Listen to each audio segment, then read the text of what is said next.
What's up, everybody? It's Miss Cayenne. It's a little dark in here. This is a dusk video. We're videoing at dusk. The light is a little ambient. This is Miss Cayenne. I wanted to wish everyone a happy Friday. I hope that your day thus far has been a blessed day, that it has been productive, and that it has been cheerful, and that your Friday evening will be even the more productive, blessed, and cheerful.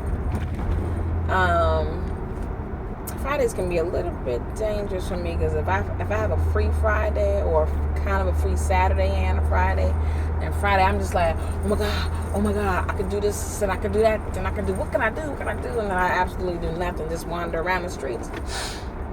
And that's pretty much what we're doing. We're wandering around the streets because I can, and I rarely can. So it's may seem very, very corny, but trust me, it's a pleasure being that I am actually free. Anywho, but I thought I'd take this moment to drop some Cayenne inspirations.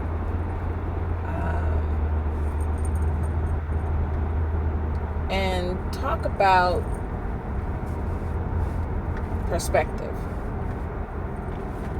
Last evening, I had the pleasure of featuring at family night, open mic poetry night. I think I said night 3 times, right? So I think it's called Family Poetry Open Mic Night. That's what it's called. At Annie's Art Gallery in Temple Hills, hosted by Sister Joy, author, activist, and TV host. And, I had a wonderful time just enjoying the presence of other poets and receiving feedback, answering questions, and just being in the presence of creative people. It's always been a very therapeutic experience for me. And one of the pieces that I shared was a piece called It's Only a Mountain. I've shared it a couple times in various settings.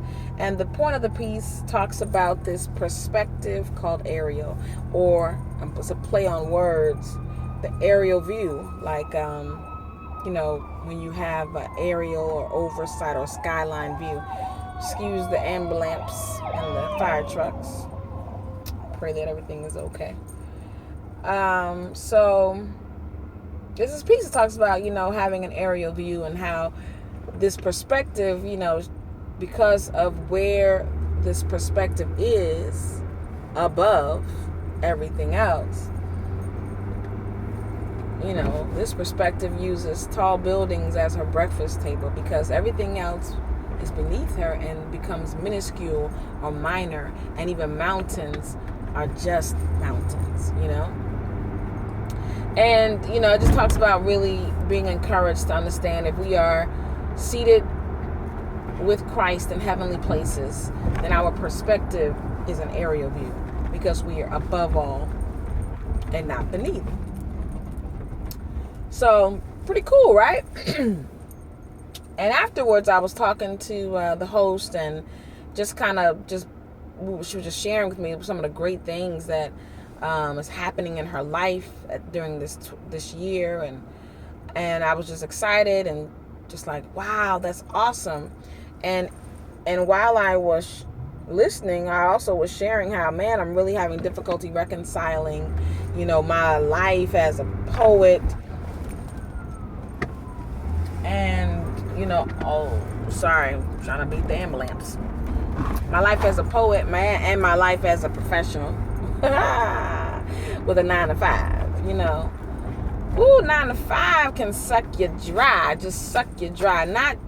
And more so, not just, I had to work today, I'm tired, blah, blah, but as a creative soul, it just drains you of all your creative energy. And it can be very discouraging because at the end of the day, I'm like, is this what life is going to be about? So, and in that conversation, my own words were used against me. Not against me, but ultimately to encourage me and to remind me that it's only a mountain. So I've been finding myself just in a really dark place of trying to navigate and trying to reconcile this thing that is needed. You mean, you have to work. Man don't work, you don't eat. But doesn't necessarily seemingly align with who and what I really truly believe God has made me to be. But, bills got to be paid, mortgage got to be paid, dogs got to be fed. Amazingly enough, they're in here too. Get quiet right now. So, you got to do what you got to do, and that's responsible. And it's not that I don't want to work, but this is just not seemingly aligning with what's in my heart and my passion. And why can't I be paid to do what I love? Blah, blah, blah. That whole thing. So finding myself a little bit discouraged and despondent. And she said to me, it's only a mountain. So I say to you, it's only a mountain. Some things may seem insurmountable in your life. Things that are huge and mammoth in size. Whether that is a diagnosis, maybe a family member is ill, or maybe, debt over your head is weighing you down. Maybe you're just not where you want to be in life. Maybe your relationship is rocky. Children acting to peer fool. I don't know, whatever. Or maybe it's all of those things, because that's what makes a mountain. Sometimes it's very compacted as far as what's really happening. And it seems like it's so large and insurmountable, and you're at the bottom of the mountain looking up like, what the heck? But if you remember your perspective and your posture as a believer, seated in heavenly places, in the spirit, that's where we're seated, and we live there as heirs to the throne. Well, throne is an indication that you're with the king. And if you're seated with him in that place, your perspective, your posture is above all. Way up there, too. And if that be the case, mountains become like anthills. And the trials and tribulations that have weighted you down become weightless.